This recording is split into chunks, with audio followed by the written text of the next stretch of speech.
sur cette question de la visibilité des bibliothèques pendant cette période de crise, tant au niveau international. Donc, ce sera l'intervention de Barbara Lison sur ce qu'a fait l'IFLA, voilà, pour renforcer et continuer à faire en permanence, bien sûr, l'IFLA, mais particulièrement ces derniers mois, pour renforcer la place des bibliothèques, la visibilité de la place des bibliothèques au niveau national et international. Olivier Zerbib traitera quant à lui présentera la boîte à outils, en fait une boîte à outils qui a été conçue dans le cadre d'une réflexion plus globale menée avec le ministère et les associations professionnelles, la BPI, sur finalement la valeur sociale et économique des bibliothèques, qui est une manière pour nous d'avoir des arguments pour défendre en fait et rendre visibles nos bibliothèques. Voilà à quoi elles servent et comment on est en capacité de prouver cette utilité et cette valeur sociale et économique des bibliothèques.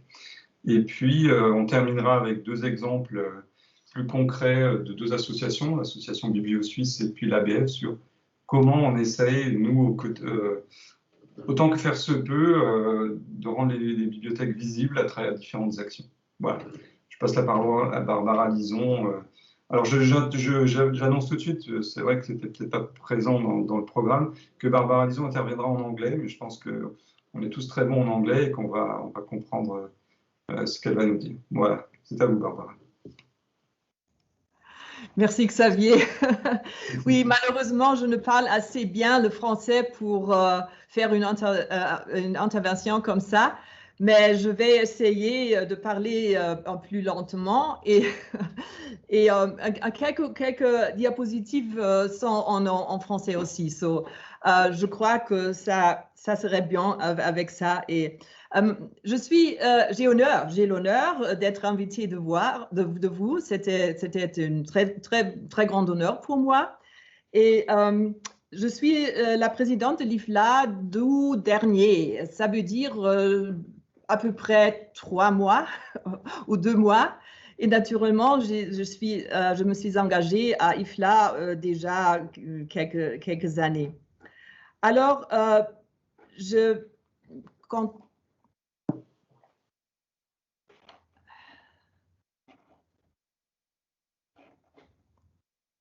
Il faut lancer votre diaporama ou... je vais partager mon écran. C'est visible? Ça va venir, je pense. Oui, c'est visible? Ah, c'est pas encore visible, hein, mais ça va peut-être venir. Pas encore? Non, pas encore. Qu'est-ce que je fais maintenant, alors? Partager. Il faut insister, des fois, l'ordinateur... Je vais partager. Il n'y a pas un petit bouton. Encore une fois. Voilà. C'est visible maintenant? Non. Non? Sais pas. Non. Qu'est-ce que je fais alors? Est-ce que... J'ai essayé, je sais. Est-ce que quelqu'un de l'organisation... Ouais, Barbara, je vais essayer de partager votre présentation. Ah oui, c'est mieux, c'est mieux. Et je vous dirai ce qu'il faut avancer, d'accord? Oui. Okay. Merci beaucoup. Merci beaucoup. Alors, I want to talk about IFLA and how IFLA is supporting the libraries in the pandemic, has been already supporting for a long time, and I want to give you some examples. First of all, avancez s'il vous plaît. First of all, I want to show you how IFLA is working at the moment, because we also have to work at the moment, the governing board, and we have people in the governing board between Japan and Mexico. That is 14 hours time difference. So that means if one person in Mexico City is just getting up or just being in bed and has stopped sleeping, our colleague in Japan is going to bed. So you can imagine how we are working during the pandemic, because we had not the chance so far to meet in the governing board since December 2019. And there is a new governing board from last August, so just 2 months. And this governing board has never met in person so far. This is really, you can understand, this is really very, well, complex, I might say so. Avancez, s'il vous plaît. Well, this is what you see. This is the Great Congress, the World Library and Information Congress, that was in Athens. And of course, you never see people so close and in this amount of people since the last 2 years. So the conference was really, what would you say, backed up. There was no conference in 2020. Avancez, s'il vous plaît. And there was a digital conference just three months ago in 3 time zones. So that is a big work to make a conference in 3 time zones. We were successful, and thankfully, we had a very good feedback. Avancez, s'il vous plaît. And the General Assembly, which is the highest body of decision-making in IFLA, is, well, you see on the left-hand side, that was the last time that we had a real Assemblée Générale in Athens, about 500, 600 people sitting in the auditorium. And in 2021, just 3 months ago, there were 6 people watching us. So imagine what kind of work we are having. That's also very interesting to work, and of course, quite difficult to work. So, avancez, s'il vous plaît. Well, how does IFLA now support the libraries in the pandemic? Next slide. I would like to suggest to you to have a look at the IFLA website all the time, because there's many changes and there is a new website. We are quite proud about that, and I hope you will like it. So look at ifla.org and you will find the website. And when you just search for pandemic or COVID-19 or Corona, whatever, you get a lot of information. And I will show you some of these information. Avancez, s'il vous plaît. So you see there, first of all, there is the key resources for libraries in responding to the coronavirus pandemic. There is a lot of links related to different issues which are important when libraries are responding to the pandemic, when libraries are acting with the pandemic and try to survive with the pandemic. It's a lot of links, and they are selected from other colleagues, of course, from searches in the internet, and you will find them. They are updated every half year because you cannot update them so quickly. The next thing is that you find also an FAQ site where you can find the most important question, most frequently asked questions, and of course the answers to this. And have a look at the IFLA journal as well. There was a special edition on COVID-19 in August last year. So everything which was new coming up, we brought that also into this special edition of the IFLA journal. Next, please. And of course, we also try to give very practical things. You can see the comment préparer des fake news sur le COVID-19. So there is a French poster, and the poster in so many languages. I just gave you some examples. English, of course, Arabic, and the last one is Vietnamese. There's a lot of other ones, and you can find that as well on the IFLA website. It's free to download, and you can use it as well. Also, avancez, s'il vous plaît. And of course, we are working politically as well with the for the pandemic. That means we are having joint partners in the World Trade Organization in order to facilitate the libraries to use the licensed online products in a more easy way than in normal times licenses would allow us to do this. So we were joining forces in the World Trade Organization, and we had some successes, but of course the publishers are really not very happy with this. So they were fighting against us, and they are still, unfortunately. Avancez, s'il vous plaît. Avancez, s'il vous plaît. Merci. And of course, you find a lot of information on the website as well. Webinars, for instance, a webinar already in December 2020 for reopening again. In December 2020, there was a webinar on reopening again. And you see in March, IFLA was also participating in a conference and a webinar on the informed citizen societies and governments for sustainable and resilient recovery. Recovery, of course, from the pandemic, or strengthening recovery and accelerating development through informed government and society. So you see, IFLA tries to follow also others and to participate in the activities of others, to join them, to help the libraries in a way which is not just our way, but also with the others. Avancez, s'il vous plaît. Yes. You see, there is a blog also, you will find an IFLA blog on a lot of topics, but also on the COVID-19. There is a blog mainly written by IFLA staff, and then come in responses and remarks, of course, from other colleagues. You see, April 2020, home is where the start is. Libraries open the door to lifelong learning during COVID-19, or recover and reimagine museums and libraries building back better together. Avancez, s'il vous plaît.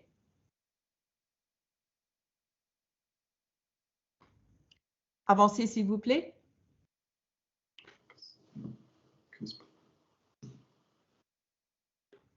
Avancez, s'il vous plaît. And you know, there is also the group professionnel de l'IFLA. That means the professional units. And of course, the professional units also are dealing with the IFLA, with the pandemic. For instance, here you can see the section for libraries for children and young adults. They are dealing with this challenges and opportunities of dealing with COVID-19. Avancez, s'il vous plaît.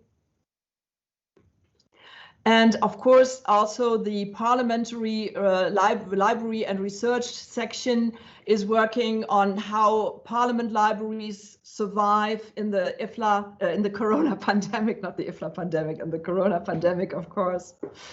Next one. Next one. And the education and practice during COVID-19 pandemic in development countries, webinars. This comes from the section of LIS education. So a lot of sections are working and are contributing to the IFLA staff products to help other libraries to, well, live through that pandemic. Avancez, s'il vous plaît. Another one is January of this year, the IFLA ALA webinar. So we are also joining with other associations. LAA is the American Library Association, and this thing NPSIG, that is the new professional special interest group in IFLA. So joining different kinds of sections, they are joining together to bring good products or good information for the libraries. Avancez, s'il vous plaît. Yes. Je suis finie maintenant, mais il faut être inspiré, engagé, actif et connecté pour survivre dans la pandémie. Et merci beaucoup pour votre présentation. Merci beaucoup, Barbara. Le lapsus était intéressant de dire que s'il y avait une pandémie des idées de l'IFLA, ça serait bien. Répondre par ballonnement. Un peu peut-être, mais ça veut dire quel virus naturellement. C'est quel oui, virus? C'est ça, un bon virus, des idées. Le virus de bibliothèque. Hein. Voilà, c'est ça. Okay. Merci. On aura un petit temps de questions à la fin. Je préviens tout le monde s'il y a des questions de télé, et puis on abordera tout ça à la fin. Maintenant, ça va être au tour d'Olivier Zerbi de nous présenter donc son travail qu'il a mené à l'initiative du ministère sur comment mesurer la valeur et l'impact social des bibliothèques. Bonjour tout le monde, je veux bien, Florence, que vous cliquiez sur mon nom et que vous me donniez les droits pour diffuser mon écran, sinon il va falloir que vous refassiez la même chose et que vous passiez manuellement mes slides. Alors, est-ce que du coup, tant que Olivier arrive, est-ce qu'il y aurait des questions pour Barbara Lison déjà? Moi, j'avais une question. Donc, vous avez dit que le board s'est pas réuni. Et si j'ai bien compris, vous avez aussi été à la rencontre d'autres institutions pour défendre les bibliothèques. C'est ce que vous expliquiez à un moment donné, pour défendre l'idée des bibliothèques dans d'autres instances, la place des bibliothèques au moment de la réouverture. Vous pouvez répondre en anglais. Did you go through other organizations to help the libraries become more known? Moi aussi, je galère un peu en anglais. Well, as I said, we joined forces with other colleagues from other organizations in the World Intellectual Property Organization and the World Trade Organization, because that is the level, le niveau dans lequel IFLA travaille. So we tried this. And of course, very important, we also joined forces with national library associations like ALA or the German Library Association. So IFLA always tries to not work standalone. Always tries to find assigned or around them people or organizations who have the same interest to share work and to share success. Voilà, un moyen de rendre visibles les bibliothèques en étant présent dans d'autres organisations. Donc c'est une étude, comme vous l'avez dit, qui a été commanditée par le ministère avec l'Observatoire des politiques culturelles. C'est des réflexions que j'ai poursuivies durant le Covid avec d'autres bibliothèques, puisqu'on a fait un questionnaire et des entretiens, j'y reviendrai. Et puis actuellement, on retravaille aussi avec la BPI sur une autre enquête sur la musique en bibliothèque, qui permet aussi d'interroger, alors moins directement les questions de plaidoyer, mais les façons dont les bibliothèques se rendent présentes sur un territoire à partir d'actions, cette fois qui sont des actions musicales. Alors, il y a beaucoup de travaux qui ont été faits et l'IFLA et puis les associations professionnelles s'en sont fait l'écho, mais il y a eu beaucoup d'études qui ont été faites sur la valeur sociale et économique des bibliothèques. Souvent, ce qui a été fait, c'est essayer de produire des chiffres clés, des données clés sur des entrées qui sont plutôt économiques. Et en fait, on arrive à des conclusions en disant, voilà, une bibliothèque pour $1 investi permet de générer telle valeur économique. Alors, c'est intéressant. Ça ne porte pas toujours parce qu'en fait, c'est parfois moins que d'autres institutions ou d'autres endroits. Et puis surtout, la valeur d'une bibliothèque ne se réduit pas évidemment à son impact économique. Mais comme je le dis là, sur des impacts qui sont bien plus complexes et divers. Alors, quand on cherche à comprendre comment une bibliothèque se rend présente sur son territoire, et du coup ce qui se passe quand elle est plus présente, ce qui a été le cas du Covid, on a du mal à faire la liste de tout ce qui est fait. On a rencontré certains de vos collègues, et quand on passe la liste de ce qui se fait, ne serait-ce que dans un champ, c'est à n'en plus finir. Donc ce qu'on a proposé avec mes collègues de l'Université Grenoble-Alpes et puis l'OPC, c'est de faire un référentiel et d'essayer de trouver une méthode qui permet d'identifier les registres d'impact et de choisir ce qu'il est pertinent et possible d'évaluer. Et puis, on a proposé un peu des pistes méthodologiques pour l'évaluation et le plaidoyer. Je fais une petite parenthèse en disant que ce travail continue, en fait, à la demande du ministère, avec l'OPC. On va essayer de produire un guide qui sera plus facile à prendre en main que le rapport dont j'ai mis la référence à la fin. Donc, on aura sans doute des méthodologies encore un petit peu plus poussées et plus faciles à prendre en main à vous proposer d'ici la fin de l'année prochaine. Alors, c'est intéressant ça. qu'est-ce que c'est qu'un registre d'impact? Eh ben, un registre d'impact, c'est des choses qui vont toucher les individus ou qui vont aller jusqu'au territoire. Et déjà, il y a des actions de la bibliothèque qui vont transformer l'individu en tant que tel.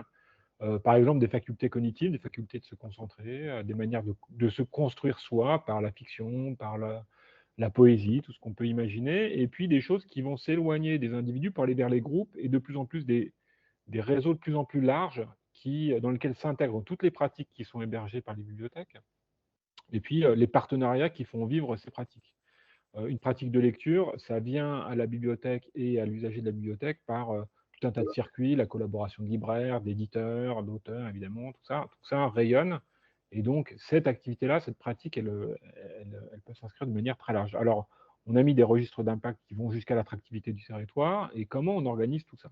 Alors, voilà, la première question, c'est de quoi on parle? Est-ce qu'on parle d'effet ou est-ce qu'on parle d'un impact? Alors, on a discuté pas mal avec le ministère. En fait, souvent, ce qu'on évalue, c'est plutôt un effet. C'est quelque chose qu'on cherche à viser parce qu'on a défini un enjeu et qu'on cherche à remplir un objectif et que du coup, on met en place des actions. Un effet, c'est attendu. Un impact, ça peut être quelque chose qu'on n'a pas cherché à faire spécialement.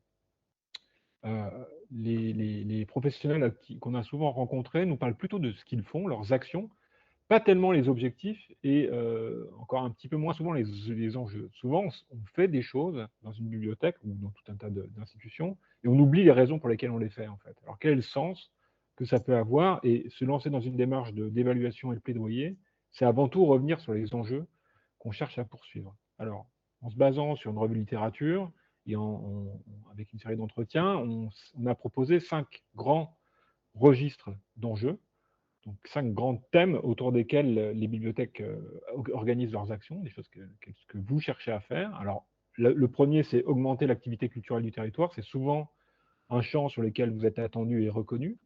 Mais il y a aussi des choses autour de l'amélioration du tissu social du territoire, parce qu'on considère que certaines actions d'encapacitation ou d'autres actions éducatives vont refaire du lien sur des territoires et parfois refaire un lien qui est dégradé. Aussi, augmenter le niveau éducatif du territoire. On sait bien, et les économistes aiment bien dire ça, que la culture ou l'enseignement, l'éducation, ça améliore la productivité et donc concourir à l'éducation sur un territoire parce qu'on fait des choses, des actions auprès de la jeunesse, parce qu'on forme des publics, ça contribue à ce niveau éducatif. Vous avez aussi toute une série d'actions autour de ce qu'on va appeler la littératie numérique, la veille numérique, enfin l'apprentissage. Avant, on appelait, on le dit moins maintenant, réduire la fracture numérique, donc former le territoire aux techniques et aux outils d'information. Et puis, dernier registre, c'est contribuer à la construction et à la conservation du patrimoine. Voilà, évidemment, tout ce que vous faites pour conserver un certain nombre de collections et puis être capable d'en faire quelque chose, contribuer à la mémoire et à faire vivre un patrimoine sur un territoire. Alors, une fois qu'on a identifié ces grands enjeux, à chaque fois, il y a des objectifs, des fonctions qui sont affectées. Je ne passe pas tout ça dans le détail, ce sera un peu trop long, mais on peut chercher à rendre accessible un certain nombre de collections, ou à accompagner des publics, ou à élargir un certain nombre de publics et d'actions. Et tout ça, ça va se décliner en actions, cibles d'actions, des partenaires, des effets attendus, des impacts, éventuellement des mesures. Donc les effets et les impacts, je vous ai dit, sont des choses un peu différentes. Et puis comment on peut mesurer tout ça? Alors si je prends l'impact autour de, l'enjeu autour de l'augmentation du niveau éducatif du territoire, il y a toute une série d'actions qu'on peut chercher à évaluer ou à qualifier. Parfois, on ne peut pas évaluer ça numériquement, mais on peut dire ce qu'on fait, essayer d'en faire le récit un minimum. Et donc, là encore, vous voyez que ça peut être assez large, mais le champ d'action de la bibliothèque est beaucoup plus large que ce qu'on imagine souvent, c'est-à-dire intervenir dans le secteur culturel. Alors, dans le rapport, vous verrez que on a proposé 12 fiches d'impact, 12 fiches qui permettent de qualifier l'impact des bibliothèques sur un certain nombre de thèmes, je sais pas, l'employabilité, qu'on a décliné à chaque fois, avec une définition, comment est-ce que cet impact-là peut varier selon un territoire, quels sont les enjeux qui vont être reliés, les actions qui vont être souvent déclinées dans des lieux un peu différents, les publics cibles, comment est-ce qu'on peut mesurer ces impacts et les interpréter, éventuellement des fois des impacts négatifs, et puis des éléments de bibliographie.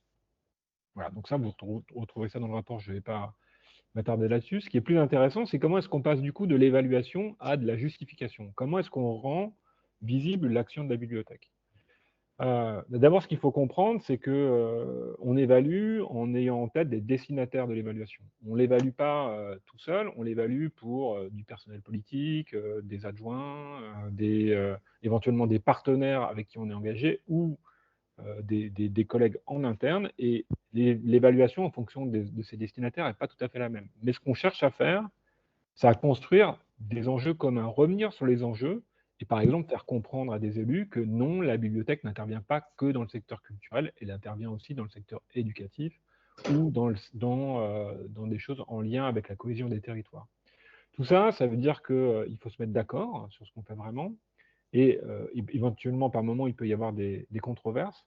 Et comment est-ce qu'on rend compte de ce que les sociologues appellent des épreuves de justification, des affrontements par lesquels finalement on se met d'accord sur les enjeux et on va traduire ces enjeux dans des sphères différentes.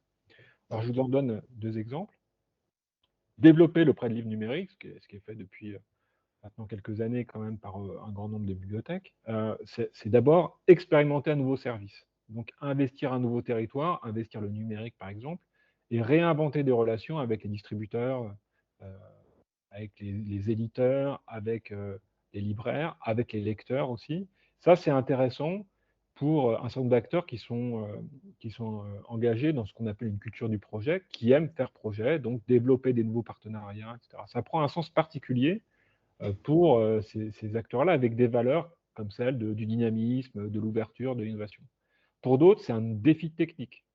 Et certains de vos équipes, ou certains membres de vos équipes, ou certains partenaires, ce qui les intéresse, c'est le fait d'être capable d'avoir une architecture technique qui soit robuste, qui soit intéressante. On va travailler sur les métadonnées, et donc c'est un défi technique. Pour d'autres, parfois des élus, par exemple, ça engage l'image de la bibliothèque autrement, et c'est une question de notoriété, d'image, voilà, par exemple liée à la modernité. Et puis, on peut aussi chercher à fidéliser les internautes. C'est une autre valeur, la valeur de l'attention, on va dire. Et donc, ce n'est pas tout à fait les mêmes actions qu'on produit, et donc on ne les évalue pas de la même façon. L'autre aspect, c'est par exemple le streaming en bibliothèque. Bah, pareil, on peut chercher à expérimenter des nouvelles offres ou à tester des nouveaux dispositifs d'écoute en salle. Ça, c'est vraiment le projet, l'innovation, l'expérimentation. On peut chercher aussi à, encore une fois, se lancer dans un défi technique et faire progresser la bibliothèque et son territoire sur une proposition technique. Par exemple, aussi, et c'est très important pour vous en termes de fédération professionnelle, on gagne en légitimité et en compétences techniques. Et puis, voilà, est-ce qu'on cherche à permettre à tous les usagers d'accéder à la musique de façon gratuite et sans qu'il soit besoin de souscrire un abonnement payant? Ou est-ce qu'au contraire, enfin, est-ce aussi, ou en plus, ou surtout, on cherche à défendre certaines esthétiques, certaines formes? C'est le cas du streaming en bibliothèque souvent. On va faire écouter des musiques au public que sinon ils n'écouteraient pas, qui ne sont pas accessibles sur d'autres plateformes. Alors, quand on fait tout ça, ça veut dire qu'on va mobiliser des alliés pour faire développer ces activités-là, ces activités anciennes et nouvelles, et on va faire en sorte que ces alliés soient des porte-paroles. En fait, une bibliothèque qui fonctionne bien, une bibliothèque qui rayonne sur son territoire, c'est une bibliothèque dont tout le monde parle et qui n'a pas besoin de se défendre. Et c'est le monde comme allant de soi. Une bibliothèque, sur plein de plans, elle n'est pas remise en question. Et personne viendrait à l'idée de dire que les bibliothèques ne concourent pas, alors peut-être que maintenant c'est le cas, hein, ne concourent pas à l'acquisition de compétences de lecture chez les jeunes ou autres.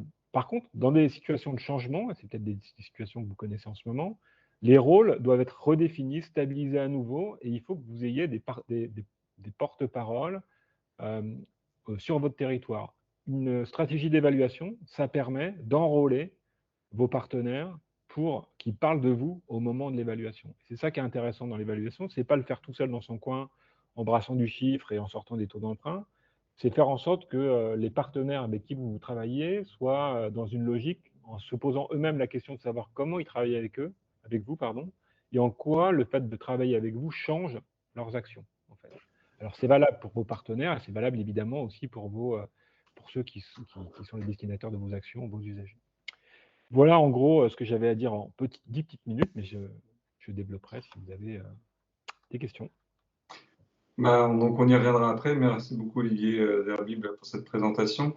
La dernière diapo évoque bien l'enjeu de l'advocacy, parce qu'aujourd'hui on fait souvent de l'advocacy où on se retrouve en situation défensive dans les situations. Bon là, c'est une situation de crise, on n'a pas beaucoup de choix, mais c'est souvent quand les budgets sont remis en question qu'on est amené, par exemple, à dire non, mais la bibliothèque, ça ne sert pas que à prêter des livres. Et j'aime bien cette approche que vous avez évoquée et qu'on défend aussi dans les cours ou les approches d'advocacy, c'est de prendre les devants et de dire voilà, à quoi sert la bibliothèque, et c'est une posture en fait, ça doit devenir une posture d'expliquer tous les impacts et tout le rôle de la bibliothèque en permanence au sein du territoire, auprès des décideurs, auprès des différentes personnes avec lesquelles on travaille, pour qu'on pour que ça devienne une évidence, comme vous le disiez si bien, que la bibliothèque, voilà, a un rôle et elle est indispensable pour son territoire. Voilà, ben, passons un peu en Suisse avec Amélie Vallotton, Preisig. Voilà, je vous passe la parole et puis voilà, présenter un petit peu l'association et en particulier ce qui nous intéressait, ça appliquera un petit peu les exemples sur ce qui est fait dans le domaine des objectifs du développement durable, en particulier au sein de votre commission. Ça illustrera commencera à illustrer de manière très concrète sur des enjeux qui sont aussi importants pour l'IFLA. Oui, merci. Oui, alors bon, rapidement, l'association BiblioSuisse, c'est l'Association nationale des bibliothèques. Elle est toute jeune parce qu'en fait, on a fusionné il y a 2 ans deux associations qui étaient bien plus anciennes, mais maintenant, on a une association nationale qui a aussi comme objectif principal justement de porter la voix des bibliothèques, notamment au niveau politique. Donc ça, c'est quelque chose qui s'est bien renforcé en Suisse depuis 2 ans, notamment sur l'impulsion de l'IFLA, quand même, il faut dire. Donc, le premier exemple que je voulais développer, ça répond bien à ce que vous disiez, Monsieur Galloub, c'est justement cet effort d'advocacy permanent, advocacy qui n'est pas justement une action de défense, mais qui est la volonté de parler des bibliothèques, voilà, d'expliquer la mission, etc., de façon permanente. Mais pour ça, il faut se créer des occasions de le faire. On ne peut pas le faire comme ça directement parce qu'on n'arrive pas à attirer l'attention du public ou des politiques. Donc là, nous en Suisse, en tout cas, on s'est beaucoup appuyé, mais on n'est pas les seuls évidemment, mais on s'est beaucoup appuyé là aussi sur le travail de l'IFLA par rapport à l'agenda 2030. Donc, comme vous le savez peut-être, l'IFLA avait participé aux discussions à l'ONU sur la rédaction de cet agenda qui faisait suite aux objectifs du millénaire et suite à ces discussions, ils ont obtenu que l'accès à l'information soit mentionné comme un pilier du développement durable dans l'agenda 2030, donc dans ce document de l'ONU qui définit le cadre de ce que doit être le développement durable jusqu'à 2030 et définit clairement 17 objectifs pour atteindre ce développement durable. Donc ça, c'était le travail de l'IFLA qui a ensuite demandé aux associations nationales d'amener ce travail localement dans leur pays. Et donc nous, c'est ce qu'on a fait sous la forme de on a créé cette commission Biblio 2030 qui est responsable de diriger une campagne dont le but le but principal, c'est justement de changer notre vocabulaire quand on parle des bibliothèques, de leur mission, de leur travail, de leur rôle dans leur société. On s'appuie en fait sur cet agenda, sur ce vocabulaire commun qui est commun aux organisations internationales, aux gouvernements, aux ONG. Enfin, il y a tout un tissu d'acteurs qui essayent de parler le même langage pour atteindre des objectifs communs. Et donc nous, on essaie de se greffer là-dedans et puis aussi d'adapter notre communication à ce vocabulaire, de traduire nos actions dans le vocabulaire de l'agenda 2030. Donc ça, c'est, disons, l'objectif de base qu'on poursuit. Et puis, pour le faire concrètement, on travaille dans 3 directions principales. La première, c'est justement s'appuyer sur l'agenda pour renforcer la visibilité des bibliothèques. Donc là, il s'agit surtout d'un travail de communication. Alors, on a développé toutes sortes d'outils qu'on partage avec les bibliothèques pour soutenir leur travail de communication envers le public. Un autre axe, c'est le réseau, le partage de ressources, partage d'expériences. Donc là, on essaie de créer des rencontres entre nos collègues, de créer des ateliers de discussion pour pouvoir partager des exemples et des ressources. Et puis le dernier axe, c'est un axe plutôt politique où là, justement, on essaye de s'adresser à nos autorités pour leur dire justement, voilà, vous travaillez dans cette direction, vous devez mettre en œuvre ces objectifs, et bien voilà ce que font les bibliothèques pour tel objectif, voilà dans cette région en particulier ce que fait telle bibliothèque pour tel public et en quoi ça fait avancer vos objectifs en fait. Donc ça c'est un dernier travail. Alors nous au niveau de l'association on le fait au niveau national, ce qui n'est pas toujours évident parce que en Suisse, on a ce contexte particulier d'une confédération d'États. Donc, en fait, tous les cantons sont très indépendants. Et puis, c'est surtout, en fait, au niveau cantonal et ensuite au niveau communal que se passent vraiment les actions de développement durable. Donc, c'est assez compliqué de gérer ces différents niveaux, en fait, politiques. Mais voilà, on s'attelle à cette tâche. Du coup, je passe sur le deuxième exemple. Donc, on sort de la question de la durabilité, mais c'est un autre travail, une autre campagne que BiblioSuisse met en œuvre ces temps et va réaliser l'année prochaine. Il s'agit du Biblio Weekend. Donc ça, c'était à la base une initiative d'un canton suisse, d'une association cantonale, Bibliovo, qui avait développé l'idée d'un samedi des bibliothèques. Donc là, c'est assez explicite. Mais enfin, l'idée, c'était un samedi dans l'année, on ouvre toutes les bibliothèques toute la journée avec des horaires bien élargis, avec un thème commun. Puis après, chaque bibliothèque interprète ce thème comme elle a envie et puis interpelle son public en particulier sur ce thème. Voilà. Mais ça permettait d'avoir un flyer commun et une communication commune. Alors là, BiblioSuisse a en fait repris la balle au bon et a proposé une déclinaison nationale de cette action qui s'appelle maintenant Biblio Weekend et qui n'est plus que le samedi, mais un samedi et un dimanche, ou même vendredi, samedi, dimanche. Ce sera l'année prochaine en mars. Et puis là, c'est la même idée de base, c'est d'avoir une action commune sur tout le territoire, et puis de se créer justement une occasion de parler des bibliothèques. Donc il y a une campagne d'affichage dans tout le pays, avec un joli graphisme, un thème qu'on espère inspirant qui sera décrocher la lune. Donc l'idée, c'est d'avoir cette campagne d'affichage et donc de faire parler des bibliothèques, d'interpeller, que les gens se posent des questions, qu'on essaie d'obtenir des articles dans les médias, que peut-être localement les bibliothèques invitent leurs élus à venir intervenir dans la bibliothèque, parler à leur public. Et puis après, il y a des effets indirects qu'on espère aussi. C'est évidemment en ouvrant les bibliothèques à des horaires inhabituels, c'est d'attirer des publics qui ne seraient pas venus si ce n'était pas le cas. Aussi des publics qui peut-être connaissent pas vraiment les bibliothèques, à qui on peut s'adresser différemment, à qui on peut montrer, donner envie de revenir, etc. Et puis le dernier impact indirect, c'est de poser une fois assez frontalement la question des horaires d'ouverture des bibliothèques, qui est partout un thème assez délicat, puisque c'est en tension entre différents intérêts. Évidemment, l'intérêt du service public, d'ouvrir, de donner accès, de trouver des publics ordinairement empêchés par des horaires restreints. Mais en même temps, il y a toute la question évidemment de la responsabilité envers le personnel, de la protection des conditions de travail, etc. Donc, c'est des questions sensibles et difficiles, mais c'est, disons, peut-être une occasion pacifiée de poser ces questions qui méritent d'être discutées sereinement.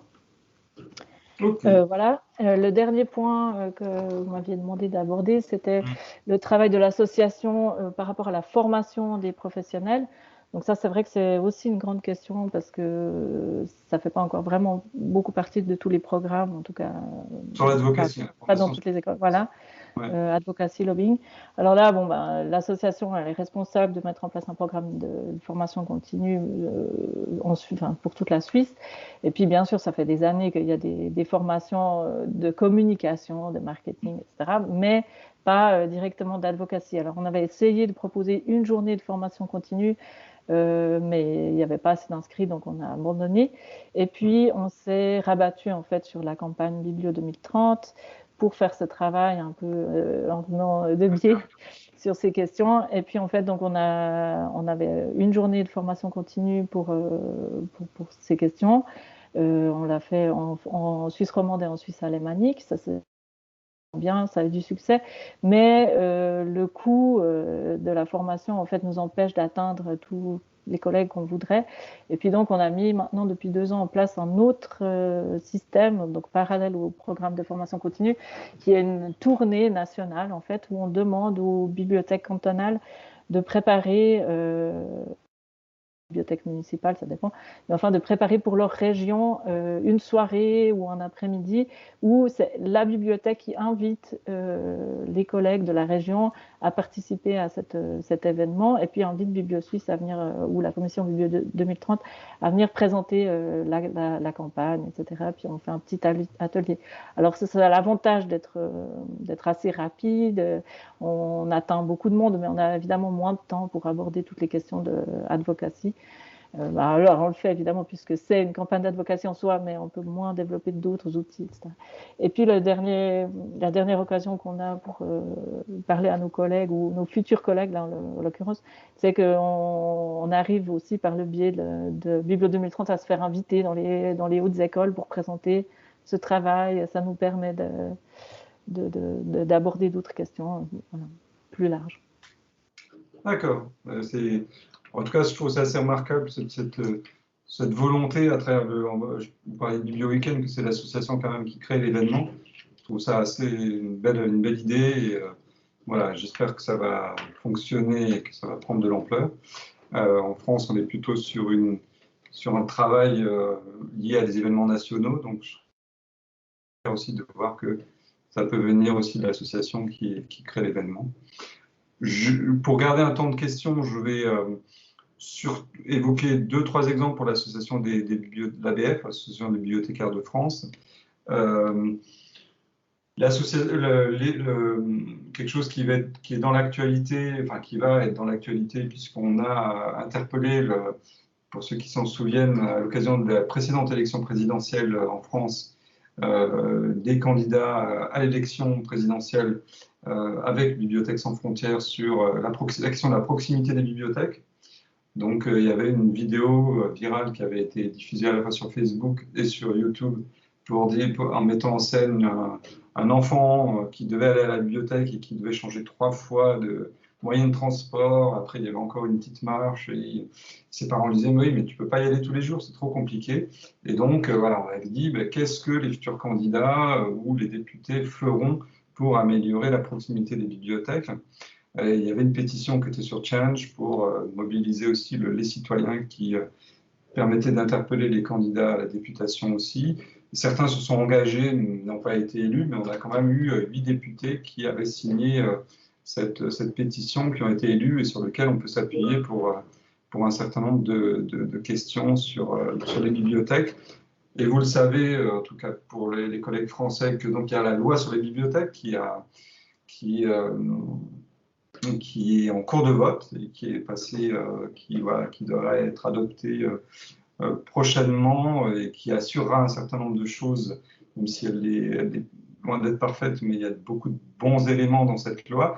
Et c'est le fruit d'un travail, on va dire, d'advocacy de longue haleine sur le lien qu'on a pu nouer à partir des horaires d'ouverture qu'évoquait la collègue suisse. Voilà, il y a eu un travail sur les horaires d'ouverture qui a été porté par Sylvie Robert, qui s'est emparée, la sénatrice Sylvie Robert, qui s'est emparée du sujet des bibliothèques et qui est restée en contact des professionnels, que ce soit l'ABF, mais aussi d'autres collègues, d'autres associations ou sur le terrain, sur quelles sont les difficultés des bibliothèques, comment on peut renforcer la place des bibliothèques.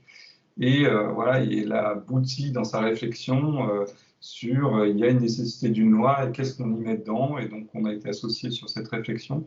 Donc voilà, typiquement, alors ça c'est plus souterrain, mais c'est de l'advocacy aussi de long terme sur aboutir.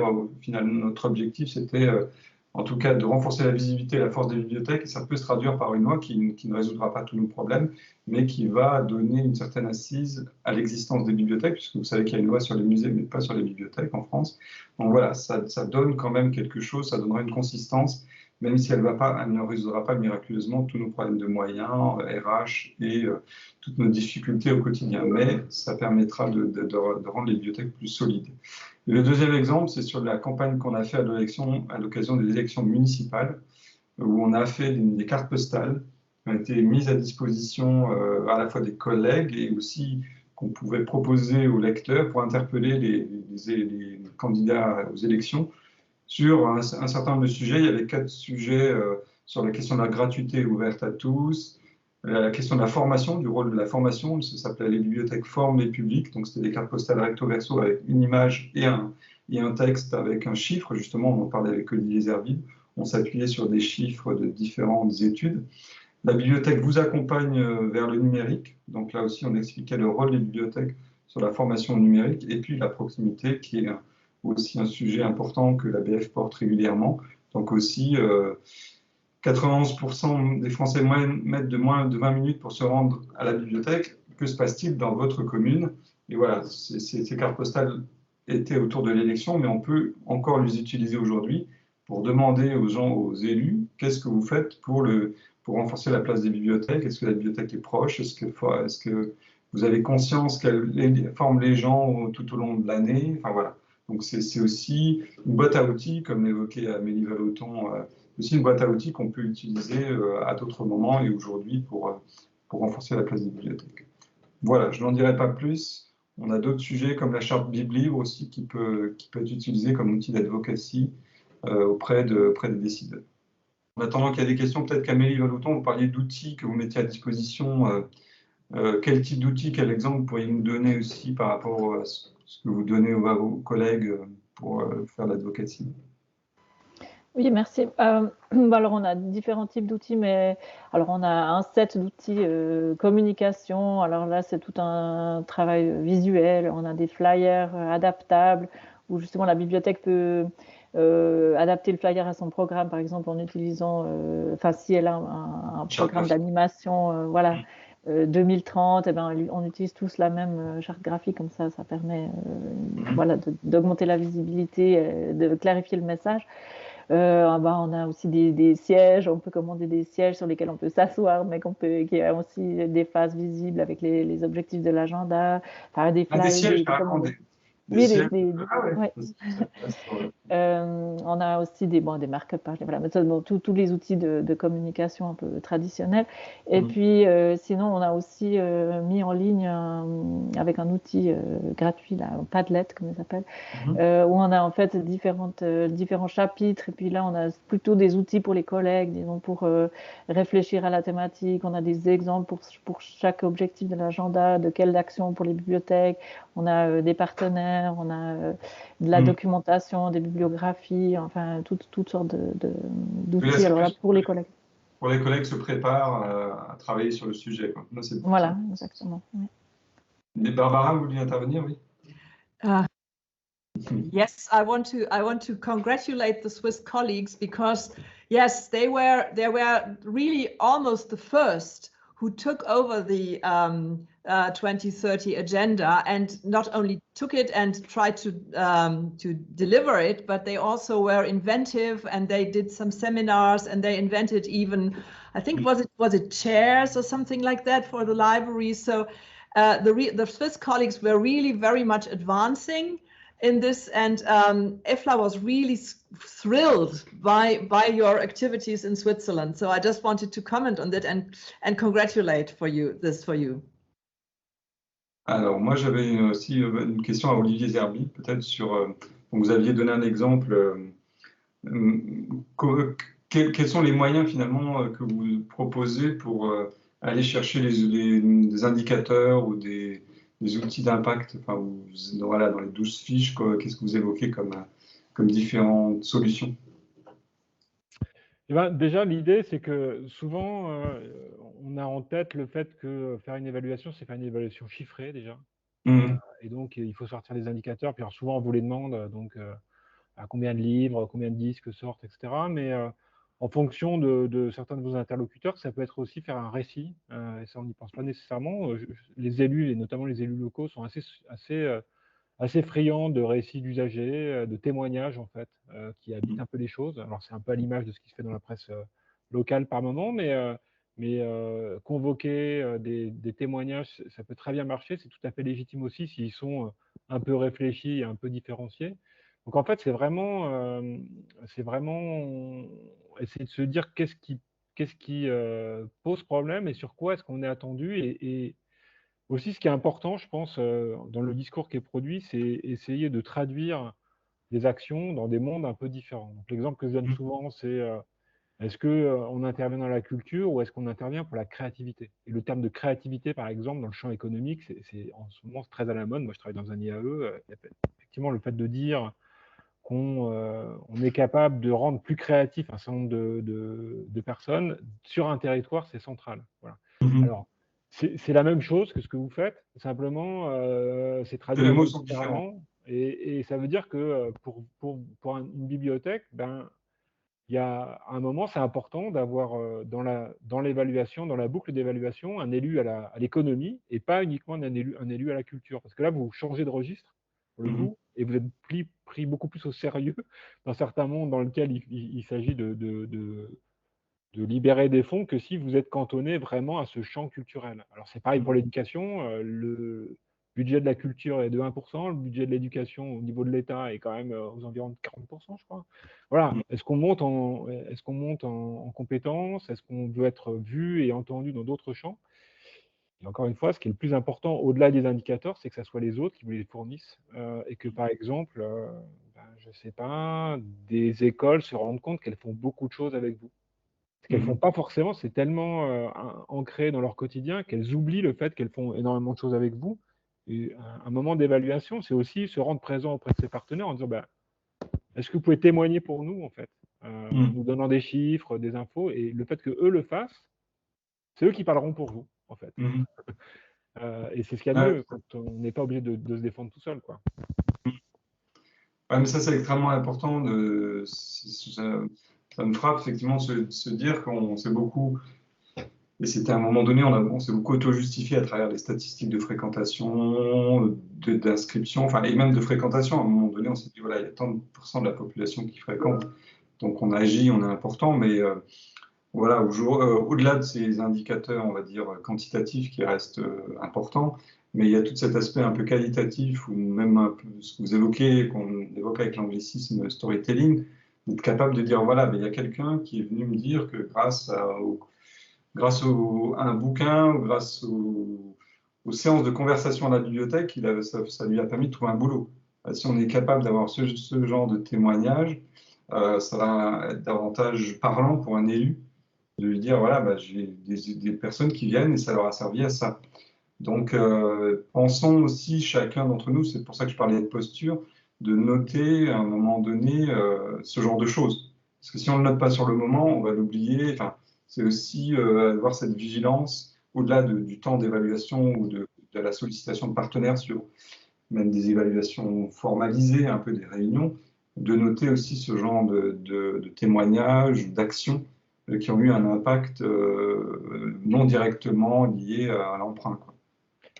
Juste pour aller un peu dans votre sens, si par exemple, quand vous avez un grand auteur connu qui parle de l'importance qu'ont eu les bibliothèques pour lui dans sa carrière, c'est super. En même temps, si vous avez un grand chef d'entreprise qui vous dit combien le fait qu'il ait pu travailler dans une bibliothèque a été important pour lui, ça apporte encore plus. Et c'est ça qui est important, en fait. Et en fait, c'est pour certains de vos... Ou un sportif. Ou un sportif, bien sûr. Et pour certains, c'est tellement évident qu'ils oublient d'en parler, mais parce qu'on oublie d'aller les chercher. Et vous n'êtes pas limité à cette sphère culturelle, même si évidemment elle est super importante. Moi, je suis sociologue de la culture, donc je suis bien convaincu que la culture est centrale, mais simplement elle a des répercussions qui sont bien plus larges que ce qu'on imagine. Et dans les témoignages et dans le plaidoyer qu'il faut chercher à faire, précisément, il faut aller se faire écouter, se faire entendre dans des mondes vers lesquels on va moins. Et si je vous dis ça, ça veut dire qu'aussi, il faut le faire. C'est-à-dire vraiment, est-ce qu'on est présent dans ces mondes-là? Est-ce qu'on est présent dans les mondes économiques? Qu'est-ce que la bibliothèque fait pour que, par exemple, les hommes d'affaires ou les gens qui font du marketing lisent ce qui est catastrophique? Moi, j'enseigne à l'IAE, encore une fois. Je vois bien combien les mondes du marketing, les hommes qui font du marketing et de la finance ne lisent pas du tout. C'est dramatique. Donc, c'est des publics empêchés aussi. Et ça veut dire qu'il faut les chercher. Voilà. Donc, si on se rend compte qu'on a du mal à convaincre, c'est aussi parce qu'on ne fait pas d'actions qui leur sont destinées. Destination. Ouais. Je me permets de reprendre mon rôle de maître du temps. Ça marche. Donc, on a décidé de ne pas faire de pause là pour être dans le timing. Il faut juste peut-être pas vérifier ce timing-là pour qu'on puisse se terminer en heure. Excusez-moi. Oui, pas de souci. Très bien. Écoutez, voilà, en tout cas, l'advocacy, c'est tout le temps. Je crois qu'on peut le dire, je conclurai là-dessus. Ça doit devenir une habitude en tant que professionnel de faire de l'advocacy. Donc voilà, bonne fin de journée à tous. Merci à Barbara Lison, à Lily Vallotton et à Olivier Zerbi pour leur témoignage et leur intervention.